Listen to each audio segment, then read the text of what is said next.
తెలంగాణ రాష్ట్రంలో రేవంత్ రెడ్డి ప్రభుత్వం కాంగ్రెస్ ప్రభుత్వం పెద్ద డ్రామా నడిపించింది. బీసీ కులగణన పేరుతోటి ఇవాళ ఓసీ కులగణన చేపట్టింది. ఇది ముమ్మాటికి బీసీలను ద్రోహం చేసి బీసీలను దగా చేసి తెలంగాణ రాష్ట్రంలో బీసీల జనాభాను తక్కువ చేసి అగ్రకులాల జనాభాను ఎక్కువ చేసి చూపించడానికి మాత్రమే ఇప్పటిదాకా చేసిన కులగణన తప్ప ఇది బీసీలకు చేసినటువంటి కులగణన కానే కాదు. నిన్న రాష్ట్ర క్యాబినెట్ మినిస్టర్ ఉత్తమ్ కుమార్ రెడ్డి కులగణన వివరాలు బయటపెట్టాడు. వారు చెప్పినటువంటి కులగణన వివరాలు మొత్తం కాకమ్మ కథలు, పిట్ట కథలు, కట్టు కథలు. ఇది 100% ఇందులో కుట్ర దాగి ఉంది. ప్రభుత్వం ప్రకటించినటువంటి కులగణన సమగ్రంగా లేదు, సంపూర్ణంగా లేదు, శాస్త్రీయంగా లేదు. ఇది మొత్తం 100% డొల్లాతనం ఉంది. ఇది 100% మోసం ఉంది. 100% ఇలా బీసీలను సామాజికంగా రాజకీయంగా అణిచివేసి ఈ అగ్రకులాల పాలనను ఈ తెలంగాణ రాష్ట్రంలో మరొక 100 ఏళ్లు ఇలా వాళ్ళని ఎక్స్టెన్షన్ చేయడం కోసమే ఈ కులగణన చేసిరే తప్ప బీసీలకు నిజంగా స్థానిక సంస్థల ఎన్నికల్లో రిజర్వేషన్లు రావాలనే చిత్తశుద్ధి ప్రభుత్వం దగ్గర లేదు. నిజంగా ప్రభుత్వం దగ్గర చిత్తశుద్ధి ఉంటే ఇలా ఎవరైనా ఈ కులగణన కాంగ్రెస్ ప్రభుత్వం ఏంటంటే తప్పు చేసి కూడా ఎట్లా తప్పు చేయరా అన్నటువంటి తెలియదు ఒక్క ప్రభుత్వం. ఇది తప్పులు చేసింది, 100% తప్పులు చేసింది. ఇలా ఆ తప్పులను తప్పించుకోవడానికి కూడా తెలియలేని సోమరిపోతు ప్రభుత్వం ఇది. నిజంగా కులగణన చేయడం కాంగ్రెస్ పార్టీకి, రాష్ట్రంలో ఉన్నటువంటి కాంగ్రెస్ పార్టీకి మొదటగా ఇష్టం లేదు. కులగణన చేయాలి, కామారెడ్డి ఇచ్చినటువంటి డిక్లరేషన్లో మీరు కట్టుబడి ఉండాలి అని మేము పోరాటం చేస్తే చివరికి మేము హైకోర్టులో కేసు వేస్తే హైకోర్టు మెట్టికాయలేసి మీరు ట్రిపుల్ టెస్ట్ నిర్వహించిన తర్వాతనే ఎన్నికలకు వెళ్ళండి అని చెప్పి high court chief justice bench order ఇస్తే కాంగ్రెస్ పార్టీ అప్పుడు మెడలుంచి 60 రోజుల సమయం తీసుకుంది. 60 రోజుల్లో మేము కులగణన చేసి మీకు సమగ్రంగా రిపోర్టు సబ్మిట్ చేస్తాం, బీసీ రిజర్వేషన్ నిర్ధారిస్తామని. కానీ 60 రోజులు పోయి ఇప్పటికీ ఇలా డబల్ అయిపోయింది, 120 రోజులకు పైగా అయిపోయింది. అయినప్పటికీ కూడా కొండం దువ్వి ఎలుకను పట్టిన చందంగా ఈ కులగణన రిపోర్ట్ ఇచ్చింది. ఈ కులగణన ఎంత సిగ్గుదప్పిన పోయిందంటే ఈ ప్రభుత్వం ఈ కులగణనలో 2011లో దేశవ్యాప్తంగా జనాభా లెక్కలు తీశారు. 2011లో జనాభా ఎంత ఉందో 2014లో సమగ్ర కుటుంబ సర్వే జరిగింది. 2011కు 2014కు జనాభా పెరిగింది. మళ్ళీ 2014 నుంచి 2024లో కులగణన జరిగింది. అంటే 10 సంవత్సరాల తర్వాత మళ్ళీ సమగ్ర కులగణన జరిగింది. అంటే 2011 నుంచి 14 వరకు ఎంత శాతం అయితే పెరుగుతుందో అంతే శాతం మళ్ళీ పెరగాలి. కానీ ఇక్కడ వీళ్ళు ఏం చూపిస్తారంటే తగ్గిందట. నవ్వుకుంటారు ఇవ్వడానికి అని చెప్తేది ఎక్కడన్నా జనాభా తగ్గుతుందా? భారతదేశం యొక్క జనాభా చైనాని మించిపోయింది. అలా 142 కోట్ల జనాభా అయింది. 142 కోట్ల చైనాను మించిపోయినటువంటి జనాభాలో తెలంగాణ రాష్ట్రంలో ఆ శాతం రేషియోలో ఇప్పటిదాకా చిరంజీవి సార్ చెప్పినట్టు సంఖ్యలు సార్ చెప్పాడు. ఆ జనాభా దామాష ప్రకారం బీసీల జనాభా పెరుగుతుంది. ఓవరాల్ గా తెలంగాణ రాష్ట్ర జనాభా పెరుగుతుంది. కానీ ఇవాళ 10 సంవత్సరాల తర్వాత బీసీల జనాభా ఏమో 21 లక్ష తగ్గిందట, ఓసీల జనాభా ఏమో 16 లక్షలు పెరిగిందట. మరి ఓసీల జనాభా ఎట్లా పెరిగింది? తెలంగాణ రాష్ట్రంలో సమగ్ర కుటుంబ సర్వే చేసినప్పుడు ఓసీలందరూ కలిసి అగ్రకులాలు, నాకు తెలిసి మేము క్షేత్రస్థాయిలో పర్యటించి మాకు తెలిసినటువంటి మేరకు అగ్రకులాలు అదేవిధంగా హిందుత్వ భావం కలిగినటువంటి కొంతమంది ఇవాళ కులము చెప్పొద్దు, మేము కులము చెప్పను కాక చెప్పము. అదేవిధంగా సంపన్న వర్గాలు ఎవరైతే అగ్రకుల సంపన్న వర్గాలు ఉన్నాయో వాళ్ళ ఇంటికి పోతే ఎన్యూమరేటర్లని కుక్కలు ఇచ్చి వాళ్ళని ఎన్యూమరేటర్లను తరిమి కొట్టారు. అదేవిధంగా గేటెడ్ కమ్యూనిటీ ఉంటే గేటెడ్ కమ్యూనిటీలో పర్మిషన్ లేకుండా రావద్దని చెప్పి గేటెడ్ కమ్యూనిటీకి రానియలే. అపార్ట్మెంట్లు ఉంటే అపార్ట్మెంట్ల ప్రెసిడెంట్ సెక్రటరీ అగ్రకులాలు ఉండి అపార్ట్మెంట్లకు సెక్రటరీ ప్రెసిడెంట్ ఎవరు అపార్ట్మెంట్లకు రానియలే. మరి అగ్రకులాలు కులగణనకు అసలు సహకరించలే. కులగణనలో సగం జనాభా పాల్గొనలే వాళ్ళు. అప్పుడు పాల్గొనటువంటి జనాభాని 16% ఎట్లా చూపిస్తావు?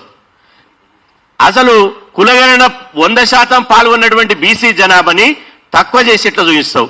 ఎస్సీ జనాభాని ఎట్లా తక్కువ చేసి చూపిస్తావు? అంటే ఇది దీని బీసీలను ఎస్సీలను తక్కువ చేసి చూపిస్తుందంటే ఇది బీసీల కోసం జరిగే కులగణన లేదా అగ్రకులాల కోసం జరిగే కులగణన? ఒకసారి సభ్య సమాజం ఆలోచించాలని చెప్పి సందర్భంగా నేను విజ్ఞప్తి చేస్తున్నా.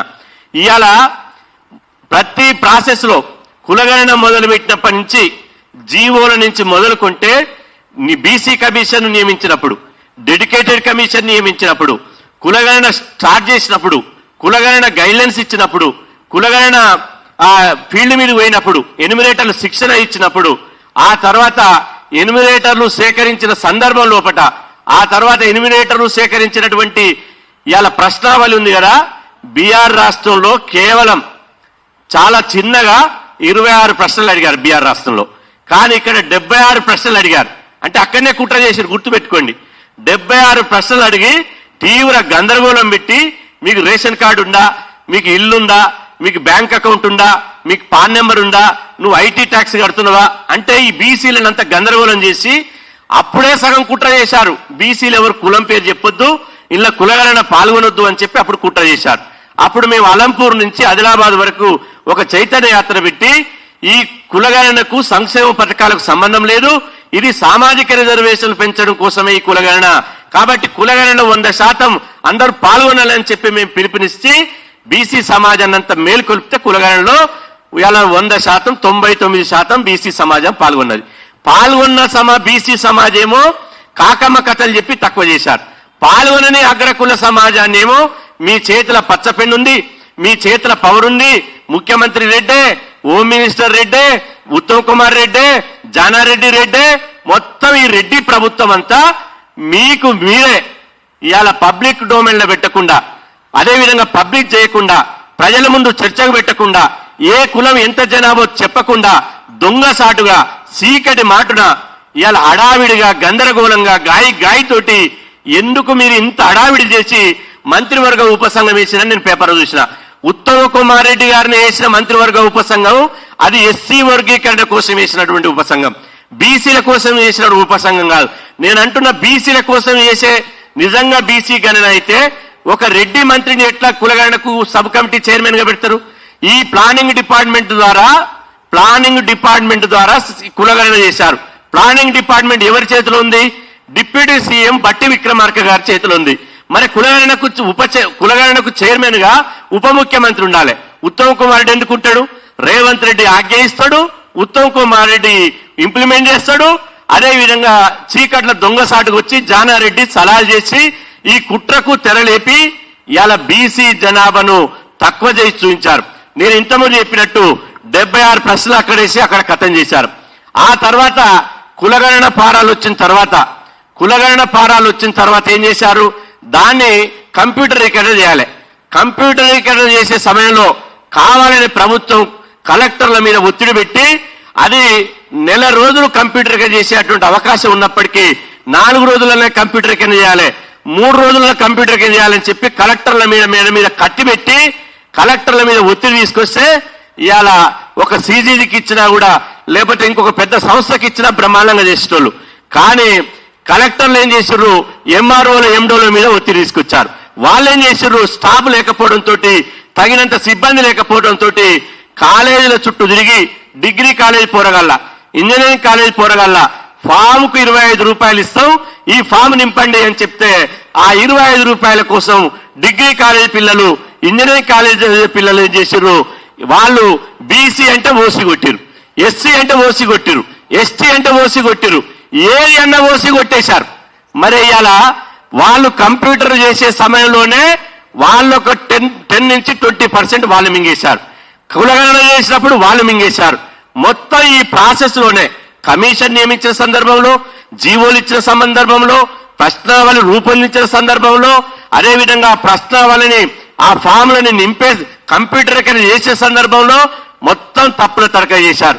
చివరికి ఏం చేసిర్రు, వాళ్ళు వీళ్ళు ఒక్కటై ఇవాళ చివరికి ప్లానింగ్ డిపార్ట్మెంట్ వాళ్ళని మేనేజ్ చేసి ఇవాళ రేవంత్ రెడ్డి గారు కాంగ్రెస్ ప్రభుత్వం బీసీలకు ద్రోహం చేస్తూ ఇవాళ ఏం చేశారు, 46% బీసీ జనాభాను చూపించారు. మీకేమన్నా సిగ్గుంటే రేవంత్ రెడ్డి గారికి మేము సవాల్ చేస్తున్నాం. ఏ ఊరికైనా సరే రాష్ట్రంలో 12,000 గ్రామాలు ఉన్నాయి. రాష్ట్రంలో 12,000 గ్రామాలు ఉన్నాయి. ఏ గ్రామంకైనా పోదాం, 46% జనాభా బీసీలు ఉంటుందా? 46% కడప బీసీలు ఉంటుందా? ఎట్టి పరిస్థితుల్లో 60% ఒక్క కడప కూడా బీసీల దగ్గర. ఎందుకు ఈ కుట్ర చేశారంటే అది కూడా మీకు మీ వివరంగా చెప్తా. ఎప్పుడైతే ఫస్ట్ రూరల్ సమగ్ర కులగణన చేశారో, గ్రామీణ ప్రాంతాల్లో సమగ్ర కులగణన చేశారో, ఆ సమగ్ర కులగణన చేసినప్పుడు రూరల్లో ఏ ఊరు చూసినా 70% బీసీ జనాభా వచ్చేసింది. 60 నుంచి 70%. ఏ ఊరు చూసినా కూడా, ఏ మండలం చూసినా జనాభా వచ్చేసింది. దాన్ని ఈ పెద్దలందరూ కలిసి హైదరాబాద్ లో కూర్చొని ఏం చేశారంటే, ఇంట్లో కనుక 60 నుంచి 70% బీసీ జనగణన కనుక వస్తే హైదరాబాద్ కలుపుకుంటే రేపు 65 నుంచి 70% బీసీలకు అవుతుంది. రేపు అన్ని రంగాల్లో బీసీలకు ఒక హక్కుగా ఇవ్వవలసి వస్తుంది.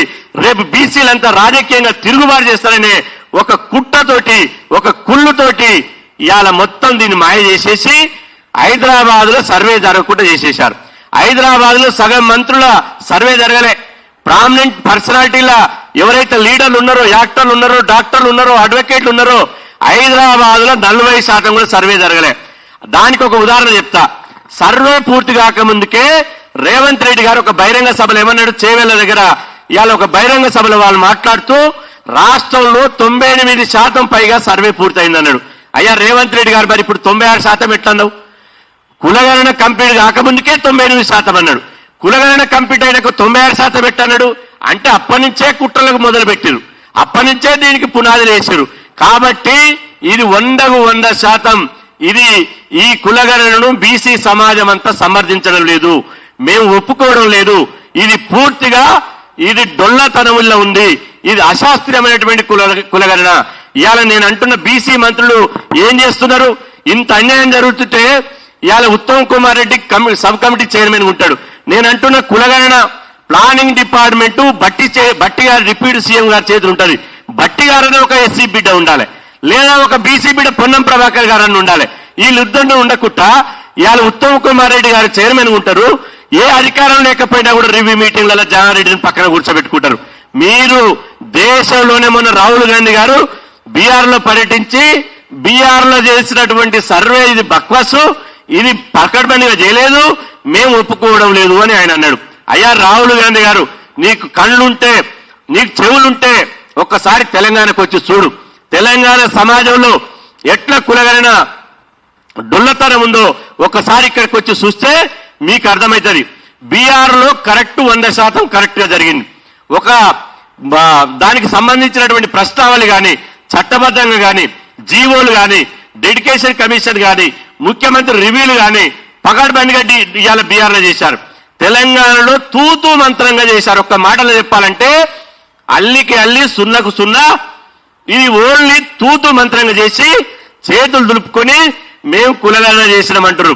మేము ప్రభుత్వాన్ని ఈ సందర్భంగా డిమాండ్ చేస్తున్నాం, మీకు చిత్తశుద్ధి ఉంటే, ప్రభుత్వానికి ఇప్పటికైనా చిత్తశుద్ధి ఉంటే కులగణన వివరాలు బయట పెట్టండి, సమాజం ముందు ఉంచండి. లేకపోతే మా చిరంజీవులు గారు, అదేవిధంగా ఇంకా పెద్దలు ఉన్నారు, వాళ్ళ ఆధ్వర్యంలో ఒక ఇంటలెక్చువల్స్ కమిటీ వేయండి, ఆ కమిటీ ముందు పెట్టండి. ఇవాళ ఎన్ని కోట్ల మంది, ఎందుకంటే మొన్న రేషన్ కార్డులు ఇచ్చినప్పుడు 1,25,00,000 కుటుంబాలు ఉన్నాయన్నారు. సమగ్ర కుటుంబ సర్వేలో 3% తీసేస్తే 1,05,00,000 కుటుంబాలు పాల్గొన్నాయన్నారు. ఈ 1,20,00,000 కుటుంబాలు 2011లోనే ఉన్నాయి.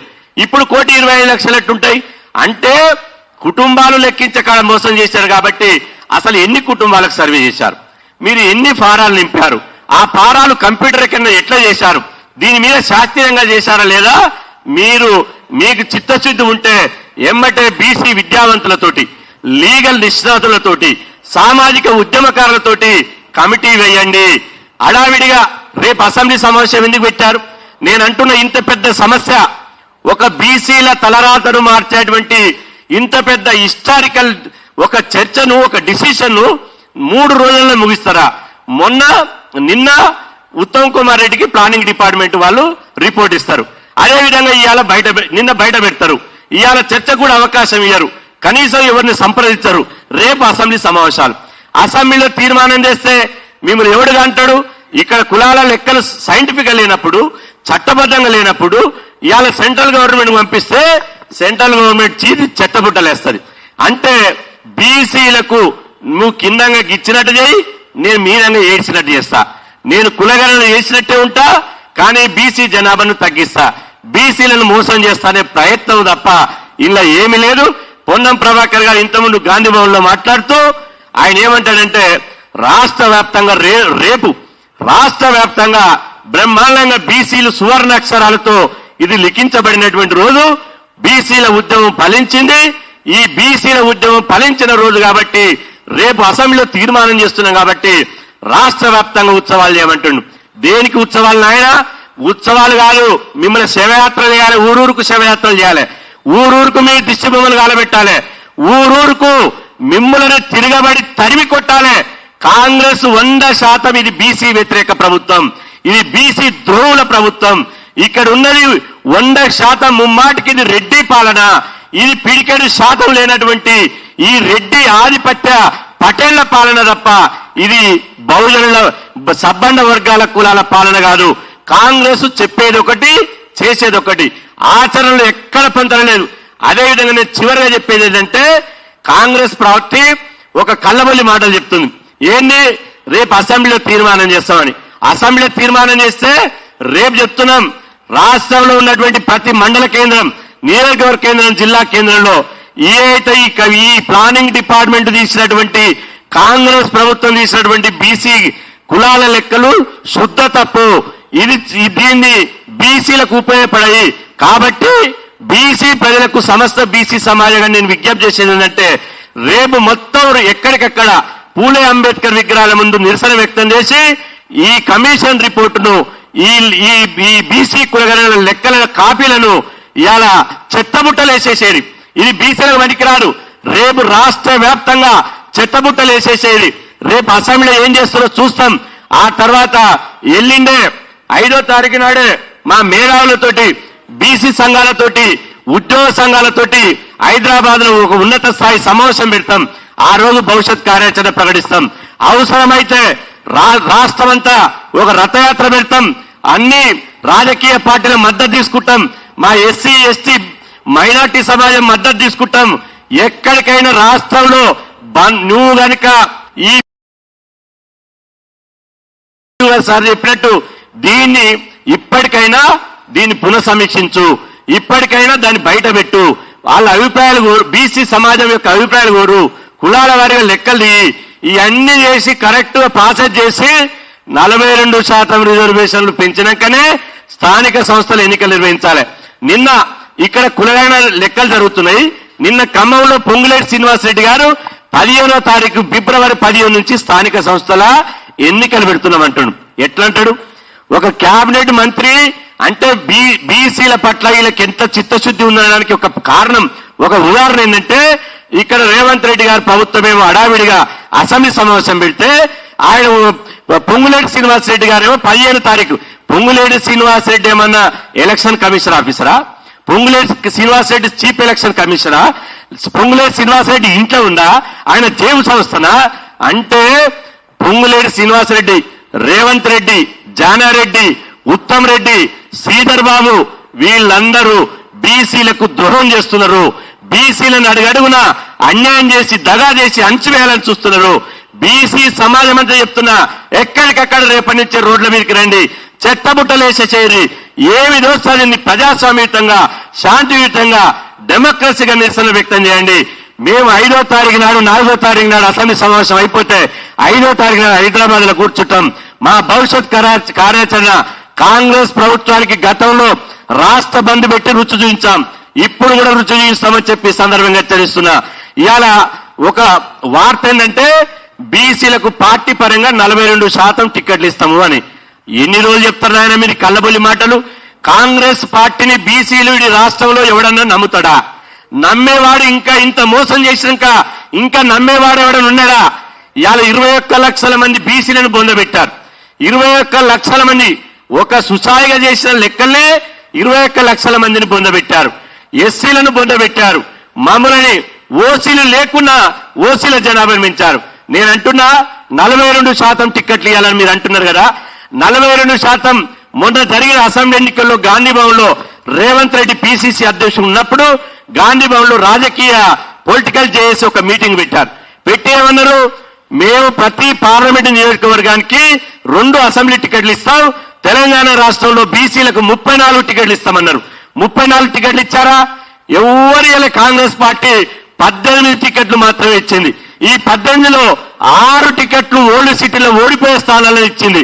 అంటే ఇలా కాంగ్రెస్ పార్టీలో 18 టికెట్లు ఇవ్వడం వల్ల ఇవాళ ఓల్డ్ సిటీ మూలంగా 119 మందిలో కాంగ్రెస్ పార్టీ నుంచి 64 మందిలో కేవలం బీసీ ఎమ్మెల్యేలు 7 మాత్రమే తీసుకొచ్చింది కాంగ్రెస్ పార్టీ. అదేవిధంగా పార్లమెంట్ ఎన్నికల్లో మొన్న ఎంపీ ఎన్నికల్లో బీజేపీ 5 ఇచ్చింది, టీఆర్ఎస్ 6 ఇచ్చింది. కాంగ్రెస్ పార్టీ మోసం చేసి బీసీలకు 3 టికెట్లు ఇచ్చింది. 3లో 1 గెలిచిండు, 2 ఓడిపోయే స్థానాలు ఇచ్చింది. అంటే టికెట్లు ఇచ్చే కాలం మోసం చేసింది. చివరికి బీసీ కులగణన అన్నది నిన్న మొన్న కరీంనగర్, నిజామాబాద్, హైదరాబాద్, మేక్, పట్టభద్రుల నియోజకవర్గం నుంచి ఒక ఆల్ ఫోర్స్ విద్యా సంస్థల పేద విద్యార్థుల రక్తాన్ని జలిగల్లాగా పీల్చి పిప్పి చేసినటువంటి ఒక నరేందర్ రెడ్డి అనే ఒక ఇవాళ కార్పొరేట్ విద్యా సంస్థల యజమానికే ఇచ్చింది తప్ప ఒక బీసీ బిడ్డకి ఇవ్వలే. అంటే కాంగ్రెస్ డిఎన్ఏలోనే, కాంగ్రెస్ రక్తంలోనే బీసీ వ్యతిరేకత ఉన్నది. కాంగ్రెస్ డిఎన్ఏలోనే రెడ్డి పాలన తత్వం ఉంది తప్ప అది సకల జనుల పాలన కాదు. ప్రజాపాలన పేరుతో రెడ్డి పాలన జరుపుతుంది, ప్రజాపాలన పేరుతో కుల పాలన జరుపుతుంది. కాబట్టి బీసీ ప్రజలారా తస్మత్ జాగ్రత్త. కాంగ్రెస్ ను నమ్మేలేదు. దీన్ని రాజకీయంగా పార్టీ పెట్టే వరకు దీన్ని ఖచ్చితంగా ఇవాళ ఐసీలో ఉండే కేసీఆర్ 10 సంవత్సరాల పాలనలో కాంగ్రెస్ ప్రభుత్వం ఐసీలు ఉండే వెంటిలేటర్ మీద ఉండి కాళ్ళు వేలు పట్టుకున్నారు. అయ్యా బీసీలారా మీకు కులగణన చేస్తాం మద్దతు ఇవ్వండి, అయ్యా ఎస్సీలారా మీకు వర్గీకరణ చేస్తాం మద్దతు ఇవ్వండి, అయ్యా ముస్లింలారా మీకు రిజర్వేషన్ వేస్తాం మద్దతు ఇవ్వమంటే ఇవాళ కేసీఆర్ మీద ఉన్నటువంటి వ్యతిరేకతతోటి ఈ కాంగ్రెస్ చేస్తుంటుంది కదా, ఇది గుంతనక్కని మేము తెలుసుకోలేకపోయాం, ఇది మాయమాటలు చెప్తుందని తెలుసుకోలేకపోయాం. నమ్మి ఇవాళ కాంగ్రెస్ కు ఓటేసి గెలిపిస్తే ఇవాళ ఈ పిడికెడి శాతం లేనటువంటి రెడ్డి పటేళ్లు ఇవాళ బీసీలను అణచివేయాలని చూస్తున్నారు. ఎట్టి పరిస్థితిలో ఎక్కడికైనా ప్రాణాలు ఇచ్చైనా సరే రిజర్వేషన్లు కాపాడుకుంటాం. మీరు బీసీలకు టికెట్లు ఇవ్వరు, బీసీలకు రిజర్వేషన్లు పెట్టరు, బీసీలకు బడ్జెట్ ఇయ్యరు, బీసీ ద్రోహుల పార్టీలో మారిపోయారు. కాబట్టి ఖచ్చితంగా ఇప్పటికైనా మీరు రివ్యూ చేసుకోవాలి. లేకపోతే మాత్రం 2024లో వచ్చినటువంటి ఈ కాంగ్రెస్ ప్రభుత్వమే ఇక తెలంగాణ రాష్ట్రంలో ఇది చివరి ప్రభుత్వం కాబోతుంది. మీరు రాసుకోండి. 2024లో ఉన్న ఈ రెడ్డిల పాలనే ఇది చివరి పాలన కాబోతుంది. ఒక్క సంవత్సరంలోనే ఒక్క గ్రామం పోయి అడగండి, ఒక్క మున్సిపాలిటీ పోయి అడగండి, మీ పాలన గురించి చెప్తాడు, మీ సక్కదనాన్ని గురించి చెప్తాడు, మీ ద్రోహం గురించి చెప్తాడు. ఈ ద్రోహుల కాంగ్రెస్ నమ్మేటువంటి పరిస్థితి లేదు. బీసీలంతా రాజకీయ యుద్ధానికి, ప్రజాస్వామ్య యుద్ధానికి సిద్ధమవుతున్నాం. ఎక్కడికక్కడ ఈ కాంగ్రెస్ ను కడిగేసి నిలదీసి తిరుగుబాటు చేసి గ్రామీణ స్థాయి నుంచి మొదలుకుంటే పట్టణ ప్రాంతాల వరకు కాంగ్రెస్ ప్రభుత్వాన్ని ఇవాళ రాజకీయంగా భూస్థాపితం చేసే వరకు బీసీలంతా వెనుకడి వేయొద్దని చెప్పి ఈ సందర్భంగా మీ ద్వారా నేను బీసీలకు విజ్ఞప్తి చేస్తున్నా. ధన్యవాదాలు.